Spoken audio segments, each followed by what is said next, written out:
Gold trusted gold buyers తాకట్టులో ఉన్న బంగారాన్ని విడిపించి ఈ రోజు ఉన్న మార్కెట్ ధరకే కొనబడును. మరిన్ని వివరాలకు సంప్రదించండి 7710 జనరల్ గా నెక్స్ట్ హెడ్ కానిస్టేబుల్ అవ్వాలనుకుంటారు. కానిస్టేబుల్ మీరు డైరెక్ట్ గా ఐపీఎస్ ఎందుకు అవ్వాలనుకుంటారు? సివిల్ సర్వీసెస్లో ఐపీఎస్ అనేటువంటిది ఫస్ట్ ప్రయారిటీ పెట్టాలని. అంటే రిజైన్ చేసేటప్పుడు మీరు ఐపీఎస్ అవ్వాలనుకున్నారా? సో కానిస్టేబుల్గా పనిచేసేటప్పుడు మీరు డిపార్ట్మెంట్లో ఎలాంటి అంశాలు గమనించారు? ఒకరిద్దరే మన మీద కాన్ఫిడెంట్తో ఉంటారు. సివిల్ సర్వీసెస్ ప్రిపరేషన్ చేయాలనుకున్నప్పుడు ఎందుకు కొండకి వెంట్రుకు వేస్తున్నావు, లేదా ఆకాశానికి నిచ్చెన వేస్తున్నావు? చాలా మంది ఒక వారియర్గా చూస్తున్నారు. How you feeling like that? In my life I am the warrior. In my life only. So when it comes to country and society at large there are many warriors. ఒక సాధారణ వ్యక్తి పోలీస్ స్టేషన్కి వచ్చి నాకు న్యాయం జరిగిద్ది అని అనుకునే రోజులు వస్తాయంటారా? పోలీస్ కానిస్టేబులరీ జాబ్లో నాకు బాగా నచ్చేది ఏంటంటే మనం ఎప్పుడు ఆఫీస్లో కూర్చొని ఉన్నాం. పోలీస్ కానిస్టేబుల్ వచ్చినప్పుడు ఏంటంటే ఎక్కడ సమస్య ఉంటే అక్కడికి మనం వెళ్ళిపోతాం. So that is the beauty. Actually I like. Charge తీసుకున్న తర్వాత మీకు మీద కూడా పొలిటికల్ ప్రెజర్ వస్తే అప్పుడేం చేస్తారు? పొలిటికల్ ప్రెజర్ అనేటువంటి 2 kinds ఆఫ్ పొలిటికల్ ప్రెజర్స్ ఉంటుంది. సిన్స్ ఐ వర్క్ నేను గ్రాస్ రూట్ లెవెల్లో వర్క్ చేసి ఒక అవమానం ఒక మనిషిని ఉన్నత స్థాయికి చేర్చింది. ఎక్కడ పడ్డారో అక్కడే నిలబడాలన్న ఆయన సంకల్పం నిజమైంది. ఆయన మరెవరో కాదు, యూపీఎస్సీ ర్యాంక్ 350 సాధించిన ఉదయ్ కృష్ణారెడ్డి. ప్రస్తుతం అంతా ఆయనతో ఉన్నాం. ఆయనతో మాట్లాడి మరిన్ని విషయాలు తెలుసుకుందాం. Hello sir. హాయ్ అండి. Congratulations first of all. Thank you. అసలు మీ క్వాలిఫికేషన్ ఏంటి, ఏం చదువుకున్నారు? యా బేసికల్లీ నాది BA అయిపోయింది. BA English literature, history, political science. So 3 subjects తోటి నేను BA చేశాను. సో ఇంటర్మీడియట్లో నాకు vocational education, medical lab technician అనేటువంటి ఒక కోర్స్ అనమాట. సో యూ కెన్ నా ఎడ్యుకేషన్ క్వాలిఫికేషన్ BA MLT అని చెప్పొచ్చు. Then after I acquired all India rank 780 last year. ఇంకా 10 IRMS Indian railway management service. So that is ఒక కానిస్టేబుల్గా ఒక ఐపీఎస్ అయ్యారు మీరు. అసలు జర్నీ ఎలా స్టార్ట్ అయ్యింది? ఐపీఎస్ అవ్వాలని మీరు ఎందుకు అనుకున్నారు అసలు? So basically civil services orientation అనేటువంటిది ఉండేదండి నాకు. బేసికలీ ఇంటర్మీడియట్ తర్వాత నేను సివిల్ సర్వీసెస్ ప్రిపరేషన్ అనేటువంటిది చేయాలి. సో సివిల్స్లో IAS అవ్వాలనేటువంటిది ఆకాంక్ష అనేటువంటిది ఉండేది. కానీ ఇది తర్వాత డిగ్రీ జాయిన్ అయిన తర్వాత సో మా నాన్నగారు మధ్యలో చనిపోవటం. సో చనిపోయిన తర్వాత డిగ్రీ సెకండ్ ఇయర్లోనే పోలీస్ కానిస్టేబుల్ నోటిఫికేషన్ రావటం అనేటువంటిది జరిగింది. సో ఆ టైంలో నేను పోలీస్ కానిస్టేబుల్గా అప్లై చేసి పోలీస్ కానిస్టేబుల్ జాబ్లో జాయిన్ అవ్వటం జరిగింది. తర్వాత డిగ్రీ కంప్లీషన్ అయిన తర్వాత ట్రైనింగ్కి వెళ్ళటం, పోలీస్ డిపార్ట్మెంట్లో జాయిన్ అయ్యేటువంటి జరిగాయి. కానీ కొన్ని డిపార్ట్మెంట్లో కొన్ని అనివార్యమైనటువంటి ఒక అన్హెల్దీ వర్క్ ఎన్వైర్న్మెంట్ ఉండటంతో నేను ఆ జాబ్ని రిజైన్ చేయడం అనేటువంటి జరిగింది. జనరల్గా ఒక దాంట్లో నెక్స్ట్ హెడ్ కానిస్టేబుల్ అవ్వాలనుకుంటారు. కానిస్టేబుల్ మీరు డైరెక్ట్గా ఐపీఎస్ ఎందుకు అవ్వాలనుకున్నారు? అట్లనే ఏం లేదండి. ఫస్ట్ నుంచి నాకు ఎన్సీసీ అండ్ నాకు మా స్కూల్లో ఎన్సీసీ A సర్టిఫికేట్లో నేను ఉన్నాను. తర్వాత ఎన్సీసీ కాలేజీలో ఎన్సీసీ B సర్టిఫికేట్లో ఉన్నాను. అంటే యూనిఫామ్ పట్ల మక్కువ ఆ విధంగా ఉంది. ఈ కంట్రీకి సర్వ్ చేయాలి అండ్ ఏదైనా వార్ కండిషన్లో వర్క్ చేయాలి, ఇటువంటివి కూడా ఉండేది.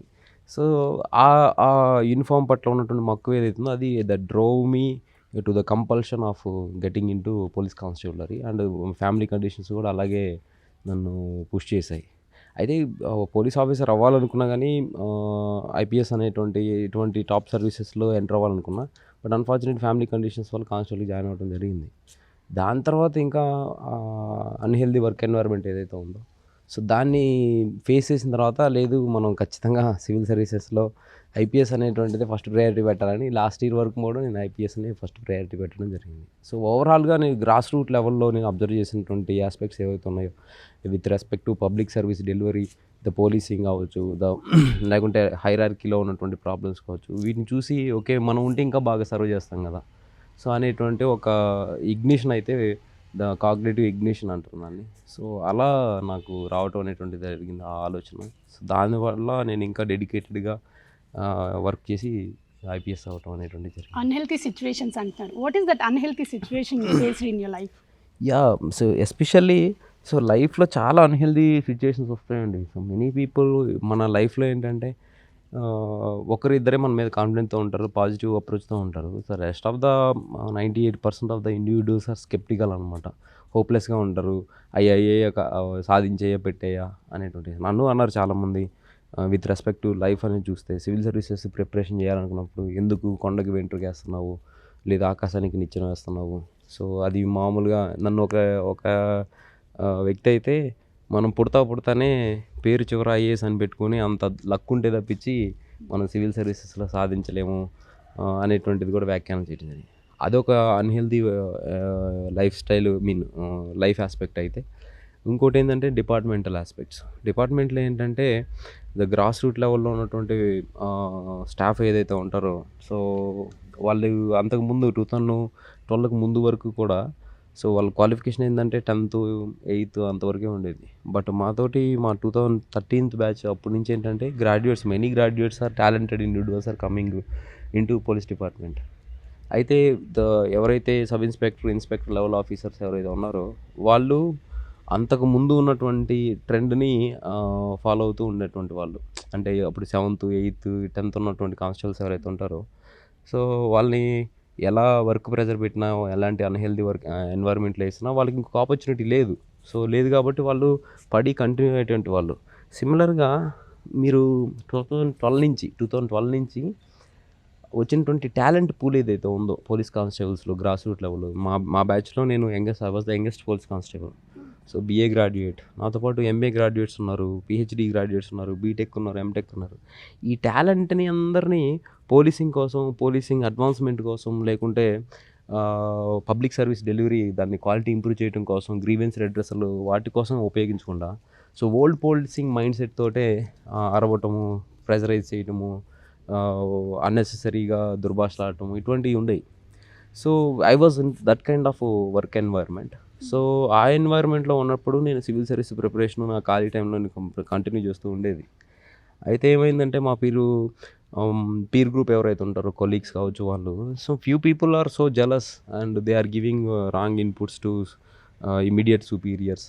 And immediate superiors also they are having, వాళ్ళకి అంతకు ముందు ఉన్నటువంటి మైండ్ సెట్ ఏంటంటే వీళ్ళేదో చాడీలు ఇటువంటివి చెప్పినప్పుడు ఆ ఉన్నటువంటి ఇమీడియట్ సుపీరియర్ సబ్ ఇన్స్పెక్టర్ కావచ్చు, ఇన్స్పెక్టర్ కావచ్చు, వాళ్ళకి ఏంటంటే ఆ mind set old mind set ఉంది. సో న్యూ మైండ్ సెట్కి వాళ్ళు అడాప్ట్ అవ్వలేదు.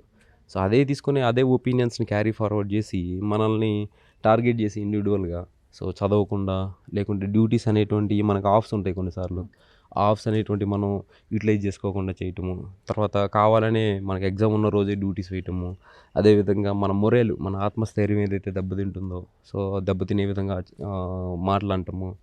సో 10 మంది ముందు మనల్ని కొన్ని క్వశ్చన్స్ అడిగి అంటే మనం చెప్పలేకపోతే మనల్ని హ్యూమిలియేట్ చేయాలనే ఉద్దేశంతో అట్లా ఒక 3 to 4 ఇన్సిడెంట్స్ జరిగాయి. అలా జరిగిన తర్వాత ఒక పాయింట్ ఆఫ్ టైంలో నేను I was late to drill ఆ రోజు. సో సమ్ టెక్నికల్ ఇష్యూస్ వాటి వల్ల. అండ్ అప్పుడు ఒక 60 మెంబర్స్ ముందు సార్ కాబోయే IPS IAS ఆఫీసర్ అని చెప్పి చాలా హ్యూమిలియేటివ్గా మాట్లాడటం. ఈవెన్ IAS IPS అయినా వాళ్ళకి ఏంది థియరిటికల్ నాలెడ్జే ఉంటుంది. సో మేమే SIలు అండ్ ఇన్స్పెక్టర్స్, మేమే కింగ్లు అన్నట్టు. సో అలా హ్యూమిలియేటివ్గా మాట్లాడి మన ఆత్మస్థైర్యాన్ని అండ్ సెల్ఫ్ రెస్పెక్ట్ని, ఆత్మ గౌరవాన్ని కూడా కించపరచడం అనేటువంటిది జరిగింది. ఇలా జరిగినప్పుడు అప్పుడే నేను ఇమీడియట్గా అదే రోజు రిజిగ్నేషన్ అప్పటికప్పుడే ఇవ్వటం అనేటువంటిది జరిగింది. Because of that incident. That incidents. And ఎందుకంటే సో నేను ఒక 19 years నేను పోలీస్ కానిస్టేబుల్కి సెలెక్ట్ అయ్యాను. సెలెక్ట్ అయిన తర్వాత నా ఆలోచన ఏంటంటే ఒక 2 years డిపార్ట్మెంట్లో వర్క్ చేస్తే గ్రౌండ్ లెవెల్ రియాలిటీస్ తెలుస్తాయి. మా మదర్ లేరు, ఇంటి దగ్గర ఫైనాన్షియల్ సపోర్ట్ లేదు. సో ఈ 2 years కొంచెం శాలరీ సేవింగ్స్ పెట్టుకుంటే తర్వాత సివిల్ సర్వీసెస్ ప్రిపరేషన్కి వెళ్ళొచ్చు అనేటువంటి ఆలోచన ఉండింది. దాంతోపాటు మనం చుట్టూ ఉన్న పీర్ గ్రూప్ కూడా they play very crucial role అండి. ఊర్లో విలేజెస్లో ఎలా ఉంటుందంటే ఒక గవర్నమెంట్ జాబ్ వచ్చిందంటే ఇంకా లైఫ్ సెట్ అన్నట్టు ఉంటుంది. సో ఇంకా ఈ విలేజెస్ మన near and dear well wishers ఎవరైతే ఉంటారో వాళ్ళు ఎవరు కూడా జాబ్ని వదిలేసి సివిల్స్ ప్రిపేర్ అవుతానంటే they never encouraged me. And ఇంకోటి దే వర్ సో స్కెప్టికల్, అంటే అనుమానంతో ఉండేవాళ్ళు, అది వచ్చేదా పెట్టేదా చెప్పాను కదా ఇందాక, అలా డిస్కరేజ్ చేసేటువంటి వాళ్ళు.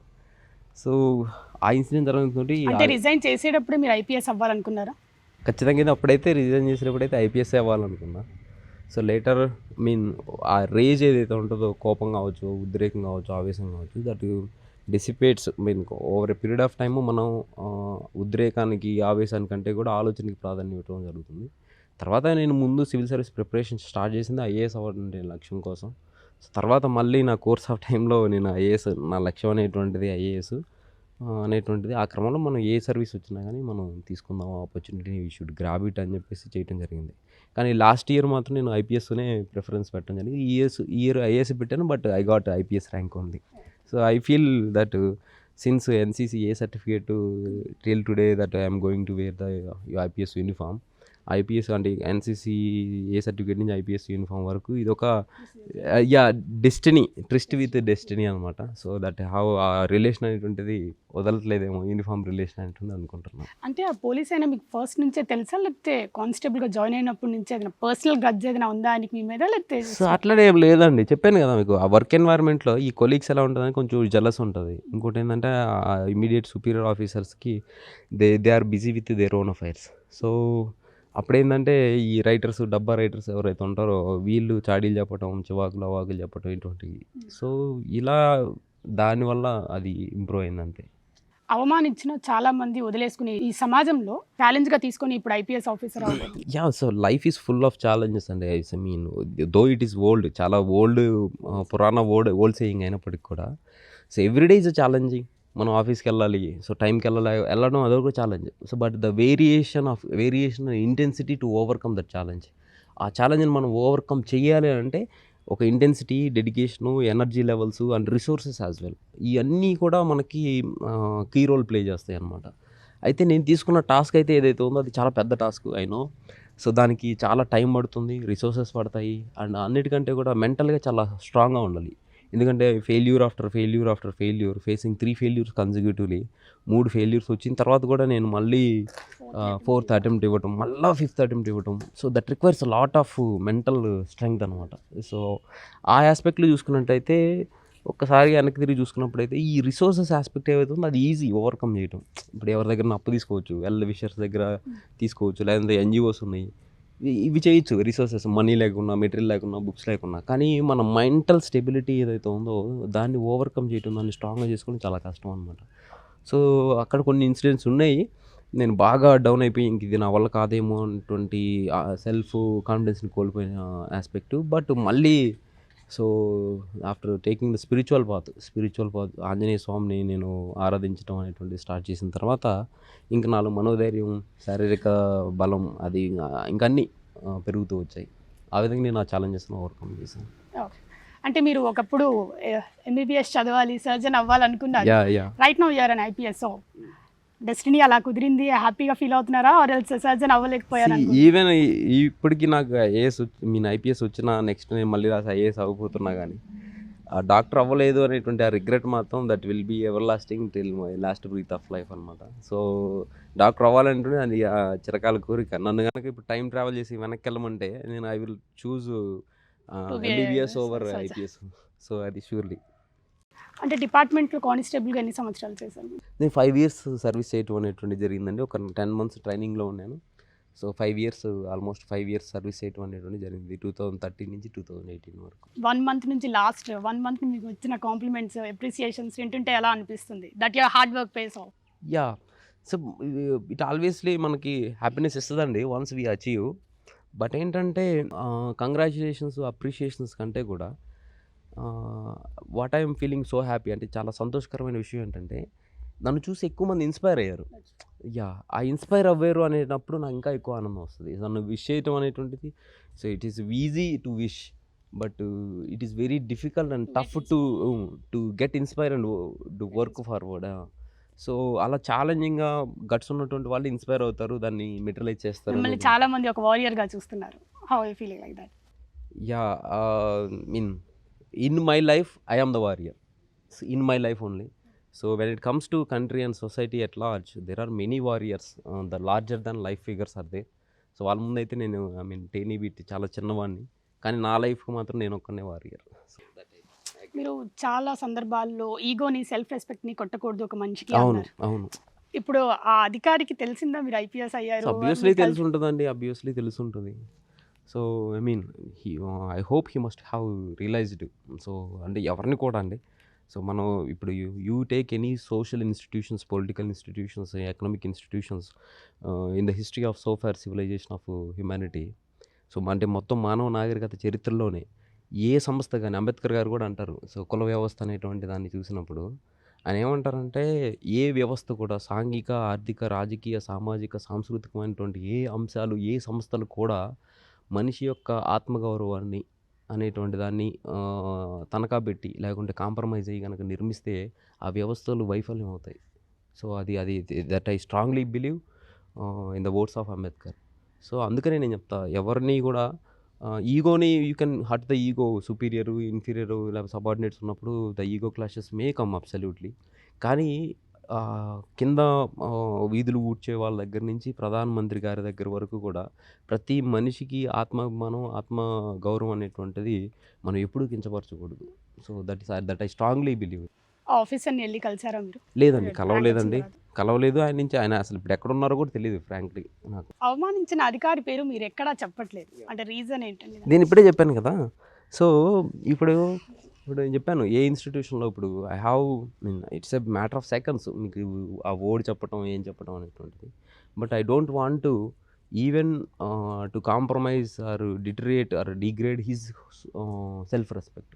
ఆయన సెల్ఫ్ రెస్పెక్ట్‌ని కూడా ఏమో ఆ రోజు ఆయన వెల్ ఇన్ఫార్మ్డ్ కాకపోవచ్చు. అంటే నా గురించి ప్రాపర్‌గా ఆయనకి తెలిసి ఉండకపోవచ్చు ఒకటి. ఎందుకు చుట్టుపక్కల వాళ్ళు ఈ రైటర్స్, డబ్బా రైటర్స్ వాళ్ళు ఏదైనా చెప్పుండొచ్చు. లేకపోతే ఆయన ఏదన్నా ఎన్‌రోజ్‌లో ఉండుండొచ్చు. లేకుంటే ఆయనే ఒక మిస్‌బిలీఫ్‌లో ఉండుండొచ్చు. సో, అలా ఉండుండొచ్చు. సో, దానికోసం ఇప్పుడు ఆ వ్యవస్థలో జరిగినటువంటి ఇన్‌స్టిట్యూషనల్ అండ్ పర్సనల్ మిస్టేక్స్ ఏవైతే ఉన్నాయో దానికోసంగా ఆయన ఆత్మగౌరవాన్ని కించపరిచే విధంగా సో, ఆబ్వియస్‌లీ ఆయన నేమ్ రివీల్ చేస్తే చుట్టూ ఉన్న సొసైటీలో he will be feeling shame. So, అటువంటిది I don't want that actually. Okay. 2023లో 750 ర్యాంక్ వచ్చింది. అవును. అది కాకుండా 780. 780 ర్యాంక్ వచ్చింది. అది కాకుండా మళ్ళీ ఇంకో అటెంప్ట్ చేసి 350 ర్యాంక్ తెచ్చుకున్నారు. లైక్ ఫస్ట్ అటెంప్ట్ ఎందుకు తీసుకోలేదు మీరు? ఎందుకు రిస్క్ చేసి సెకండ్ అటెంప్ట్ తీసుకున్నారు? అంటే మనకి దెర్ ఈస్ ఎ ప్రొవిజన్ అండి. సో, ఆ 780 ర్యాంక్‌కి నాకు ఇండియన్ రైల్వే మేనేజ్మెంట్ సర్వీస్ వచ్చింది. Indian railway management service it's almost like managing the railway district అనుకోండి. So, railway districts there are 68 divisions in India. ఇండియాలో 68 రైల్వే డివిజన్స్ ఉన్నాయి. సో, వాటిని మనం ఆపరేట్ చేయాల్సి ఉంటుంది. ఎక్కడైతే డిస్ట్రిక్ట్స్ ఆపరేట్ చేస్తాం, అక్కడైతే డివిజన్స్‌లో ఆపరేట్ చేస్తాం. సో, దాన్ని నేను తీసుకున్నాను. బట్ ఆ సర్వీస్ నుంచి ఈఓఎల్ తీసుకున్నా, ఎక్స్ట్రార్డినరీ లీవ్ తీసుకొని మళ్ళీ సివిల్ సర్వీసెస్‌లో ఆల్ ఇండియా సర్వీసెస్ సాధించాలి. అక్కడ ఏమైతదంటే మనం ప్రజలకి పరోక్షంగా సర్వీస్ చేస్తాం. దేశానికి కూడా పరోక్షంగా సర్వీస్ చేస్తాం. ఇప్పుడు మీరు యూజ్ చేసే రైల్వేస్ కావచ్చు, రైల్వే ఫెసిలిటీస్ కావచ్చు, మీరు గానీ, కంట్రీ గానీ ఎవరు యూజ్ చేసినా అది ఎవరు రన్ చేస్తున్నారని మీకు తెలీదు ప్రాబబ్లీ. జస్ట్ ట్రైన్ ఎక్కుతాం, దిగుతాం అంతే. దాని వెనకున్న బ్యాక్‌గ్రౌండ్‌లో ఉన్నటువంటి వాళ్ళకి తెలీదు. ఇంకొకటేంటంటే డైరెక్ట్‌గా ప్రజలతో ఇంటర్ఫేస్ అనేటువంటిది ఉండదు అక్కడ. తక్కువ ఉంటుంది. అక్కడ ఎక్కువ ఏముంటది ఈ మెషిన్స్, ట్రైన్స్ వీటితో ఉంటాయి. ఆడిట్స్ వీటితో ఉంటాయి. కానీ నాకు ఇమ్మెన్స్ ప్లెజర్ ఇచ్చేటువంటిది ఏంటంటే సో, నేను పోలీస్ కానిస్టేబుల్‌గా చేసినప్పుడు the beauty of police constabulary job అంటే ఆ పోలీస్ కానిస్టేబులరీ జాబ్‌లో నాకు బాగా నచ్చేదేంటంటే మనం ఎప్పుడూ ఆఫీస్‌లో కూర్చొని ఉండం. మిగతా ఏదన్నా జూనియర్ అసిస్టెంట్ ఇట్లా వస్తే ఆఫీస్‌లో కూర్చొని ఉంటాం. కానీ పోలీస్ కానిస్టేబుల్ వచ్చినప్పుడు ఏందంటే ఎక్కడ సమస్య ఉంటే అక్కడికి మనం వెళ్ళిపోతాం. So, that is the beauty. Actually I like that service model అనమాట. సో, అందుకనే నేను అటువంటి గ్రౌండ్ లెవెల్‌లో ఇంటర్ఫేసు అనేటువంటిది ఉండేటువంటి యాస్పెక్ట్ ఏదైతే ఉంటదో దాంట్లోకి వెళ్తే బావుంటదని చెప్పేసి నేను మళ్ళీ ఎగ్జామ్ అనేటువంటిది రాయటం జరిగింది. ఐఏఎస్, ఐపీఎస్ అనేటువంటి వాటిని టార్గెట్ చేసి. So, by God's grace with the blessings of Hanuman I end up into IPS. So, that is the thing. So, కానిస్టేబుల్‌గా పనిచేసేటప్పుడు మీరు డిపార్ట్మెంట్‌లో ఎలాంటి అంశాలు గమనించారు? సో, మీరు సేమ్ ఈ క్వశ్చనే నన్ను ఇంటర్వ్యూలో కూడా అడగడం జరిగింది. సో, యూపీఎస్సీ ఇంటర్వ్యూలో. So, there are few kind of things అండి. So, good and bad positive and negative aspects 2 ఉంటాయి. So, when it comes to మంచి అనేటువంటిది ఓకే. ఇంకా మంచి ఇప్పుడు జరుగుతుంది. కానీ ఇంకా మనం ఇంప్రూవ్ అవ్వాలి. కాబట్టి ఆ ప్రాబ్లమ్స్ ఏవైతే ఉన్నాయో ఆ యాస్పెక్ట్ దిష్టా మనం చూసినట్లయితే ఒకటి పబ్లిక్ ఇంటర్ఫేస్ ఏదైతే ఉందో అంటే ప్రజలకి సమస్య వచ్చినప్పుడు వాళ్ళు పోలీస్ స్టేషన్‌కి అప్రోచ్ అయినప్పుడు అక్కడ ఉండేటువంటి రెడ్రెసల్ మెకానిజం ఏదైతే ఉందో అంటే స్టేషన్‌కి వెళ్ళటం అంటేనే ఫస్ట్ భయపడతారు ఒకటి. లంచాలు ఎక్కువ యాహ్! తీసుకుంటారని లంచాలు భయం ఒకటి, ఉంటుంది. పోలీస్ వాళ్ళు రూడ్‌గా బిహేవ్ చేస్తారనేది ఒకటి. అండ్ సమస్యని సరిగ్గా వినరు అనేటువంటిది. సో, ఇటువంటి బిహేవియరల్ ఇనర్షియా అంటారు నేను దాన్ని. సో, అంటే పోలీస్ స్టేషన్‌కి వెళ్ళాలంటేనే ఫస్ట్ భయపడతారు. వెళ్ళినా వాళ్ళు సమస్య చెప్పుకోలేరు. చెప్పినా మీరు సర్వీస్ చేయండి అని చెప్పి డిమాండింగ్‌గా అడగలేరు. సో ఆ ఇంటర్ఫేస్ ఏదైతే ఉందో అది చాలా ప్రాబ్లమాటిక్గా ఉంది. సో దాన్ని I want improve that interface. అంటే ప్రజలు, పోలీసులు ఇంటర్ఫేస్ అయ్యి వాళ్ళ సమస్యలను పరిష్కరించే విధానం ఒకటి. రెండోది ఏంటంటే ఇన్స్టిట్యూషనల్ ఆస్పెక్ట్‌లో కరప్షన్ అండి. సో కరప్షన్ పోలీసు వాళ్ళు అంటేనే కరప్షన్, కరప్షన్ అంటే పోలీసు వాళ్ళు అనే విధంగా ఒక మిస్‌నోమర్ అనేటువంటిది ప్రజల్లోకి వెళ్ళిపోయింది. సో పోలీస్ డిపార్ట్మెంట్‌లో 5-10% మంది చేసేదానివల్ల మిగతా 90% మందికి చెడ్డ పేరు వస్తదనమాట. కానీ పోలీస్ డిపార్ట్మెంట్ అనేటువంటిది మనకి తెలియకుండా ఈరోజు మీరు మేము ఇట్లా కూర్చొని మాట్లాడుకుంటున్నాం అన్నా గానీ, మీరు అంత దూరం నుంచి ట్రావెల్ చేసి ఇక్కడికి వచ్చారన్నా గానీ, పోలీస్ అనేటువంటి వాళ్ళు ఇన్విజిబుల్‌గా ప్రొటెక్ట్ చేయబట్టే మీ దాకా మనం చేయగలుగుతున్నాం. సో బట్ ఎవరు కూడా దీన్ని హైలైట్ చేయరు. పోలీస్ తీసుకునేటువంటి అగ్రీవ్డ్ ఇండివిడ్యువల్ ఎవరైతే బాధ్యత దగ్గర తీసుకున్నటువంటి లంచం ఏదో దాన్ని చేస్తారు. సో దాన్ని కూడా నేను I want to address. Interface ఒకటి, ఈ కరప్షన్ ఒకటి. రెండోది ఏంటంటే డిపార్ట్మెంట్‌లో స్వతహాగా పోలీస్ డిపార్ట్మెంట్‌లో వనరుల కొరత ఉంది. సో స్టాఫ్ కావచ్చు, రిసోర్సెస్ కావచ్చు, వెహికల్స్ కావచ్చు, ఇవన్నీ కొరత ఉన్నాయన్నమాట. సో వాటిని కూడా మనం టెక్నాలజికల్ ఎయిడ్ తోటి ఇన్నోవేటివ్‌గా మనం గనక ప్రాబ్లమ్ సాల్వింగ్ అప్రోచ్ కనుక వెళ్ళినట్టయితే సో పోలీసింగ్‌లో కూడా సిబ్బందిని ఎక్కువ స్ట్రెస్ చేయకుండా ఎక్కువ అవుట్‌పుట్‌ని తీసుకోవచ్చు. సో ఈ 3 ఆస్పెక్ట్స్‌లో నేను I want to work upon actually. And దీన్ని మూడిటిని అడ్రెస్ చేయటం వల్ల ఏమైతదంటే గుడ్ గవర్నెన్స్ ఇంప్రూవ్ అవుతది. సో ఆ గుడ్ గవర్నెన్స్ కోసం I want to work it on. British కాలం నుంచి ఆర్డర్లీ వ్యవస్థ ఎక్కువ ఉండిద్ది. మనం పై వాళ్ళు ఏ ఆర్డర్ ఇస్తే అదే చేయాలని. ఇలాంటిది ఏదైనా మారాలని అనుకుంటున్నారా మీరు? సో ఆర్డర్లీ వ్యవస్థను ఎప్పుడో సుప్రీంకోర్టు జడ్జిమెంట్ తోటి ఆపేయడం అనేటువంటిది జరిగింది. బట్ ఇన్ 2012 అండ్ 13, 2011 అండ్ 12లో. అయితే ఇప్పటికి కొన్ని చోట్ల ఆర్డర్లీ వ్యవస్థ అనేటువంటిది ఉంది. That is very unfortunate. అయితే అక్కడ ఏంటంటే ఈ ఆర్డర్లీ వ్యవస్థ అనేటువంటిది స్పార్సింగ్‌లీ మేము 100కి ఒకరిద్దరు అనేటువంటిది ఉంటుంది. సో వ్యవస్థ అనేటువంటిది as the system progress forward. So ఈ చేంజెస్ అనేటువంటివి ఆటోమేటిక్‌గా they will be upheld. And రీసెంట్‌గా మనం చూసాము ప్రకాష్ సింగ్ జడ్జిమెంట్ సుప్రీంకోర్టు జడ్జిమెంట్‌లో కూడా they gave the directives to the police department. And ఆ డైరెక్టివ్స్‌ని అన్ని స్టేట్స్ గ్రాడ్యువల్‌గా ఇంప్లిమెంట్ చేస్తున్నాయి. సో అది వచ్చినప్పుడు ఇటువంటి ఆర్డర్లీ వ్యవస్థ, ఈ colonial legacy, the British legacy ఏదైతే ఉందో అవన్నీ పోతాయి గ్రాడ్యువల్లీ. ఒక సాధారణ వ్యక్తి పోలీస్ స్టేషన్‌కి వచ్చి నాకు న్యాయం జరిగిద్ది అని అనుకునే రోజులు వస్తాయంటారా? ఖచ్చితంగా వస్తాయండి. ఇప్పటికీ ఉంది. బట్ ఏంటంటే పబ్లిక్‌లో ఇప్పుడు I do know many good IPS officers and superiors. Every superior police institution as such is a very good institution. అయితే దాంట్లో ఏంటంటే పబ్లిక్ పర్సెప్షన్ ఇంకా చేంజ్ అవ్వలేదు. సో పబ్లిక్ వెళ్ళి మీరెందుకు చేయరు? ఈ సమస్యకి పరిష్కారం ఎందుకు చేయరు? మీరు ఏం చేయరు అనేటువంటి దాన్ని నేనేమైనా అంటే స్ట్రాంగ్ సివిల్ సొసైటీ అంట. Strong civil society. యాక్చువల్‌గా అన్ని గవర్నమెంట్ ఇన్‌స్టిట్యూషన్స్ అన్నిటిని స్ట్రాంగ్ సివిల్ సొసైటీ డిమాండ్ చేసి సర్వీసెస్‌ని తీసుకోవాలి. ఆ స్ట్రాంగ్ సివిల్ సొసైటీ లేదు అంటున్నాను నేను. సో పబ్లిక్‌లో ఆ అవేర్‌నెస్ ఎప్పుడైతే ఇంక్రీజ్ అవుతదో అండ్ స్ట్రాంగ్ సివిల్ సొసైటీ ఎప్పుడైతే బిల్డ్ అవుతదో అప్పుడు obviously they will be demanding. Even today ఇప్పటికీ కూడా ఈ thanks to the smart phone revolution. So దానివల్ల పోలీసోళ్ళు ఏ పని చేస్తున్నా, కరప్షన్ చేస్తున్నా గానీ మనం వెంటనే మీడియాకి రిపోర్ట్ చేయగలగటం జరుగుతుంది. So that shows that strong civil society is building actually. So అలా జరిగినప్పుడు గ్రాడ్యువల్‌గా ఈ పోలీస్ వ్యవస్థని డిమాండ్ చేసి న్యాయం చేపించుకునే రోజు ఖచ్చితంగా వస్తుంది. ఒక పోలీస్ ఆఫీసర్‌కి ఎలాంటి టైంలో సాటిస్ఫాక్షన్ ఎక్కువ వచ్చింది లైక్? బాధితుడి కళ్ళలో ఆనందం చూసినప్పుడు సాటిస్ఫాక్షన్ వస్తుందండి. నేను గ్రౌండ్ లెవెల్‌లో వర్క్ చేశాను కానిస్టేబుల్‌గా. ఎప్పుడైతే బాధితుడు తనకి న్యాయం జరిగిందని చెప్పేసి ఫీల్ అవుతాడు. అండ్ నేను కోర్ట్‌లో కూడా వర్క్ చేశాను కోర్ట్ కానిస్టేబుల్‌గా. సో నేను కోర్ట్ కానిస్టేబుల్ చూసినప్పుడు బాధితుడికి తక్షణంగా వాళ్ళకి తగిన న్యాయం జరిగిందన్నప్పుడు వాళ్ళొచ్చి కాళ్ళకి దండం పెడుతుంటారు. చేతులు ఇట్లా దండం పెడుతుంటారు. వాళ్ళ కళ్ళల్లో ఆనందం చూసినప్పుడు ఇమ్మెన్స్ సాటిస్ఫాక్షన్. డాక్టర్‌గా ఉన్నప్పుడైతే పేషెంట్ బతికి సర్వైవ్ అయినప్పుడు హ్యాపీనెస్ ఉంటదో అటువంటి హ్యాపీనెస్ నాకు దీంట్లో కనిపించింది. ఒక మంచి పోలీస్ ఆఫీసర్ టార్చ్ పెట్టి వెతికినా దొరకదు అంటున్న వాడికి మీకు సమాధానం ఏమిస్తారు? ఎందుకు లేరండి. So your torch is narrow I think. So your torch has to be widen. ఎందుకంటే మీరు గ్రౌండ్ లెవెల్‌లో కానిస్టేబుల్స్‌ని చూడండి. నా కానిస్టేబుల్ మిత్రులు ఎండనక, వాననక, పండక్కి, ఈ పబ్బాలకి ఇంటి దగ్గర ఉండకుండా దే ఆర్ సాక్రిఫైయింగ్ లాట్. ఎంతో త్యాగం చేస్తారు. అండ్ ఒకళ్ళిద్దరు అంటే ఇంకొక ఇన్‌స్టిట్యూషన్ అండి. ద డెఫినేషన్ ఆఫ్ గుడ్ అంటే మంచి అనేటువంటి నిర్వచనం ఏదైతే ఉందో that is separated individual change అవుతుంటది. సో నా ఉద్దేశంలో మంచి పోలీస్ ఆఫీసర్ అంటే ఏంటి? అప్రైట్‌గా ఉండాలి. పొలిటికల్ ప్రెజర్స్‌కి లొంగకూడదు. లేకుంటే చట్టం ప్రకారం న్యాయం చేయాలి. బాధితులకి వెంటనే స్పందించాలి. Speedy reaction. యాక్చువల్లీ నేను పోలీస్ కానిస్టేబుల్‌గా ఉన్నప్పుడు కూడా ఏదన్నా నేను 100 డైల్ నెంబర్‌కి ఇన్‌చార్జ్‌గా ఉన్నానంటే నాకు కాల్ వచ్చిన వితిన్ సెకండ్స్ 20 సెకండ్స్‌లోనే రియాక్ట్ అయ్యి వెళ్ళిపోతాను. సో అలా ఉండటం నాకు మంచి పోలీస్ ఆఫీసర్. ఇంకొక పొలిటీషియన్స్ లేకపోతే ఇంకొకళ్ళ యాంటీ సోషల్ ఎలిమెంట్స్ ఎవరైనా ఉన్నారనుకోండి, వాళ్ళ డెఫినేషన్ వేరు ఉంటుంది, పొలిటీషియన్స్ డెఫినేషన్ వేరు ఉంటుంది. సో అదేవిధంగా ఎవరైతే వెస్టెడ్ ఇంట్రెస్ట్ ఉంటారో వాళ్ళు దాంట్లో వేరు ఉంటుంది. అండ్ సిటిజన్ దగ్గర ఏంటంటే సిటిజన్కి న్యాయం చేసినా చేయకపోయినా ఫస్ట్ వాళ్ళ మొర ఆలకిస్తే వాళ్ళు గుడ్ ఆఫీసర్స్ అన్నట్టు. సో ఇలా ద డెఫినేషన్ ఆఫ్ మంచి అండ్ గుడ్ చేంజ్ అవుతూ ఉంటుంది. బట్ అల్టిమేట్లీ ఏంటంటే ఎవరైతే అప్రైట్‌గా ఉంటారో, ఎవరైతే చట్టానికి నాకు మా టీచర్ ఒక ఆయన చెప్పారు, "నువ్వు ఎక్కడున్నా న్యాయం వైపు నిలబడు" అనేటువంటిది. సో అలా ఉండి ధర్మాన్ని, న్యాయాన్ని అప్‌హోల్డ్ చేసేటువంటి వాళ్ళు they are good police officer. You have to widen up your torch spectrum actually. మీరు డిపార్ట్మెంట్లో ఛార్జ్ తీసుకున్న తర్వాత మీ వే ఆఫ్ వర్కింగ్ స్టైల్ అలా ఉండబోతుంది. సో నేను అంతకుముందు ఇంటర్వ్యూస్‌లో కూడా చెప్పానండి. The good governance will be my prime motive. ఎందుకంటే ఇప్పుడు నేను అబ్జర్వ్ చేశాను గ్రౌండ్ లెవెల్‌లో ఉన్నప్పుడు ఒక బాధితుడు స్టేషన్‌కి రావాలన్నా, లేకపోతే ఆ ఎస్‌హెచ్ఓని అప్రోచ్ అవ్వాలన్నా గానీ ఫస్ట్ ఆడకి రావాలా, గంటలు గంటలు వెయిట్ చేయాలా. కంప్లెయింట్ రాకపోతే ఇంకా అదొక నరకం. సో ఇంకో గంట వెయిట్ చేయాలా. సో దాని తర్వాత అక్కడున్న కానిస్టేబులో, హెడ్ కానిస్టేబులో, ఏఎస్ఐ వీళ్ళని కలవాలా. వాళ్ళు కాసేపు ఆగు, ఇంకొంచెంసేపు ఆగు, ఇటువంటి నరకయాతన అనేటువంటిది ఉంటుంది. వెయిటింగ్ పీరియడ్ అనేటువంటిది. సో అట్లాంటిది లేకుండా డైరెక్ట్‌గా నేనైతే నా వాట్సాప్ నెంబరు, నా personal number and mail, telephone number అనేటువంటిది నేను ఏ డిస్ట్రిక్ట్‌లో పనిచేస్తే ఆ డిస్ట్రిక్ట్‌లో ఇవ్వటం అనేటువంటిది జరుగుతుంది.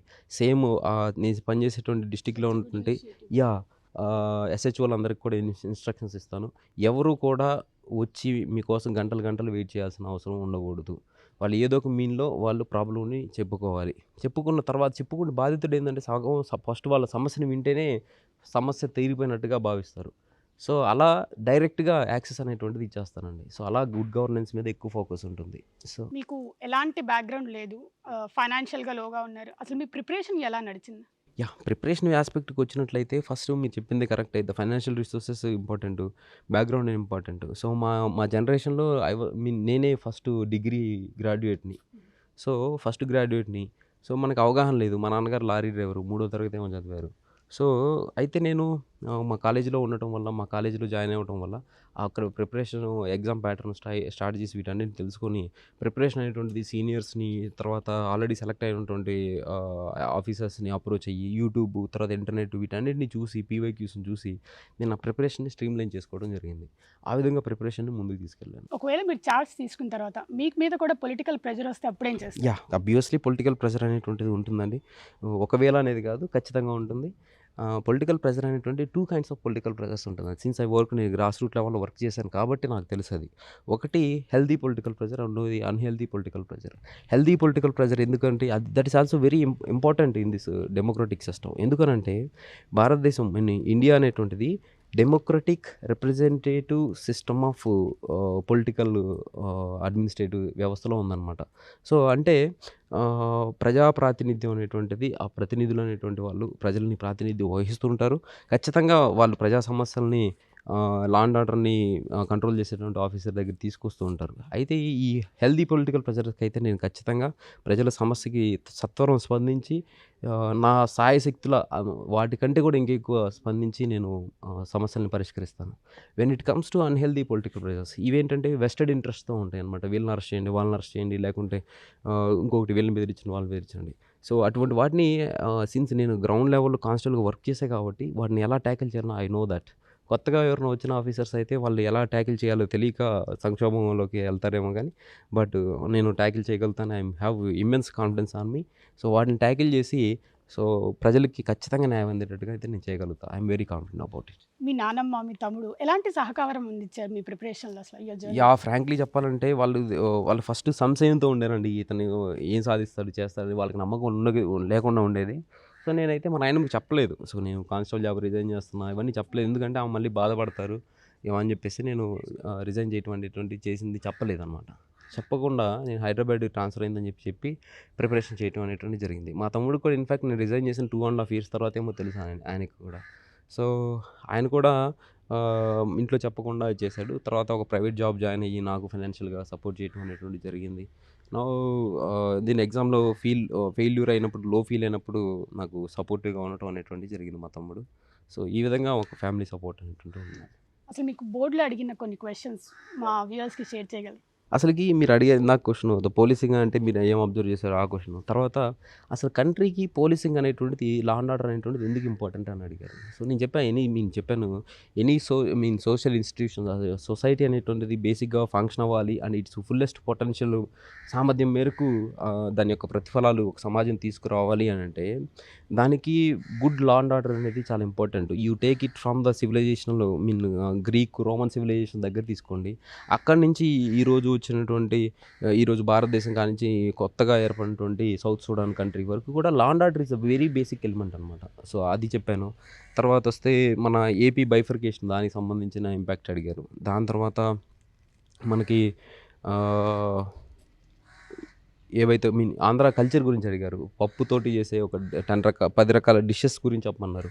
తర్వాత ప్రివెన్షన్ ఆఫ్ మనీ లాండరింగ్ హవాలా అంటారు దాన్ని. So prevention of money laundering ఏదైతే ఉందో ఆ మనీ లాండరింగ్కి సంబంధించినటువంటి క్వశ్చన్స్ దానికి సంబంధించిన ఆ యాక్ట్కి సంబంధించినటువంటి ప్రొవిజన్స్ అడగడం జరిగింది. దాని తర్వాత centrally sponsor schemes, state sponsor schemes, central sector schemes ఏవైతే ఉన్నాయో వాటి గురించి వాటి బడ్జెట్ అవుట్లే గురించి అడగడం జరిగింది. దాని తర్వాత ఆర్బీఐ దానికి అంటే నా ఇంటర్వ్యూ జరిగిన ముందు రోజు మానిటరీ పాలసీని రివ్యూ చేశారు. సో ఆ అప్డేట్స్ అడిగారు.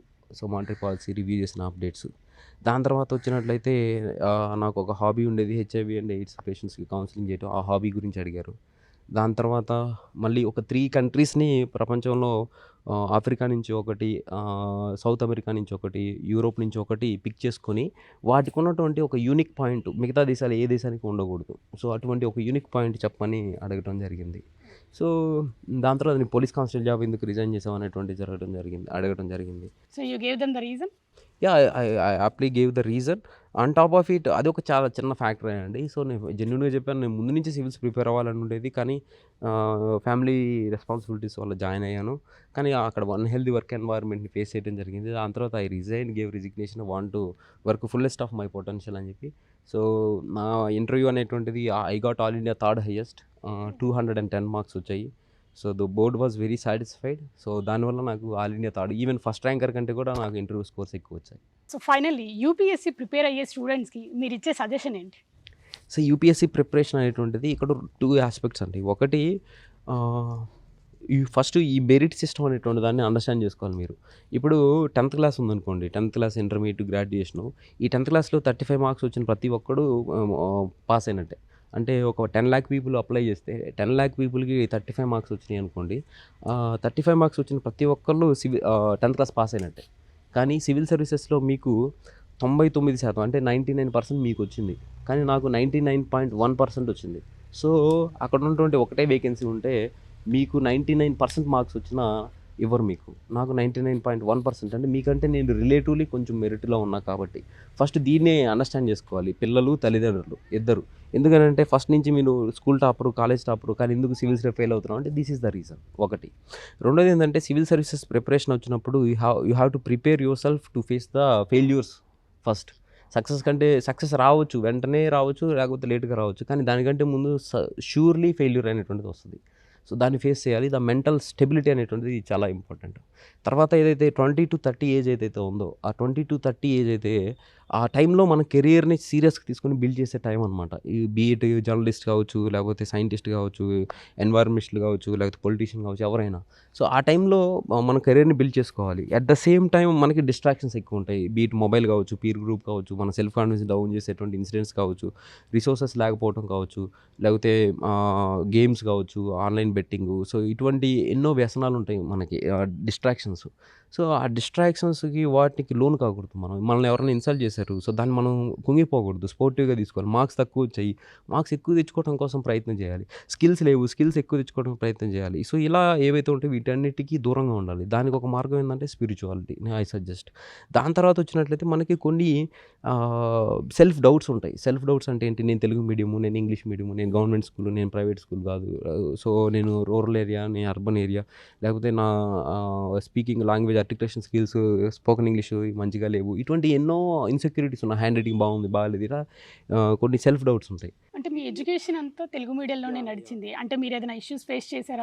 చేశాను. సో ఇలా ఏవైతే ఉంటాయో ఈ డిస్ట్రాక్షన్స్ పక్కన పెట్టాలి, ఈ సెల్ఫ్ డౌట్స్ని మనం ఓవర్కమ్ చేయాలి. ఎలా హార్డ్ వర్క్ చేయాలి, స్కిల్స్ లేకపోతే స్కిల్స్ నేర్చుకోవాలి, హ్యాండ్ రైటింగ్ లేకపోతే హ్యాండ్ రైటింగ్ నేర్చుకోవాలి. ఇలా ఓవర్కమ్ చేస్తూ డిసిప్లైన్డ్గా డెడికేషన్గా వర్క్ చేస్తే నాట్ ఓన్లీ సివిల్ సర్వీసెస్, మీరు ఏ రంగంలో ఉన్నా రాణిస్తారు.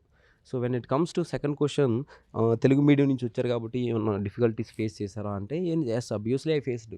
నేను సివిల్ సర్వీస్ ప్రిపరేషన్ స్టార్ట్ చేయాలనుకున్నప్పుడు నాకు సివిలైజేషన్ అనే మీనింగ్ అనేటువంటి తెలియక కష్టపడ్డా, వెలాసిటీ అనేటువంటి తెలియదు, ఇటువంటి బేసిక్ వొకాబులరీ ఏవైతే ఉన్నాయో అవన్నీ తెలియకుండా ఉండేది. కానీ నేను తర్వాత సివిల్స్ ప్రిపేర్ అవ్వాలనేటువంటి దృఢ నిశ్చయంతో ఉన్నప్పుడు I started reading learning English from the very basic, first class English దగ్గర నుంచి నేర్చుకోవడం, A for apple, B for bat దగ్గర నుంచి నేర్చుకోవడం స్టార్ట్ చేశాను. సో దాన్ని చేసి ఈవెన్ ఈ నా ఇంటర్వ్యూ బోర్డులో లాస్ట్ ఇయర్ అండ్ ఈ year your English is very good, నీ ఆర్టికులేషన్ స్కిల్స్ చాలా బాగున్నాయి, కీప్ ఇట్ అప్ అని చెప్పేసి చెప్పడం అనేటువంటి జరిగింది. అంటే మనకి ఏమీ తెలియని ఒక గ్రామీణ నేపథ్యం నుంచి వచ్చి ఇంగ్లీష్ అనేటువంటి తెలియకపోయినా కానీ ఇంగ్లీష్ నేర్చుకొని యూపీఎస్సీ ఇంటర్వ్యూ అంటే 5 సీనియర్ బ్యూరోక్రాట్స్ ఉంటారు, అందరూ రిటైర్డ్ ఐఏఎస్ ఐపీఎస్ ఆఫీసర్సే ఉంటారు. సో 5 ఇంప్రెస్ చేయడం అనేటువంటిది ద బిగ్గెస్ట్ అచీవ్మెంట్. అండ్ ఆ తెలుగు మీడియం బ్యారియర్ నేను ఓవర్కమ్ చేశాను చెప్పడానికి I'm feeling very proud actually. By the way, congratulations once again. Waiting to see you on screen. Yeah, thank you very much. Thank you. Signing off, Fatha Mohammed, RTV. For latest updates on India-Pakistan tensions, download RTV Live app.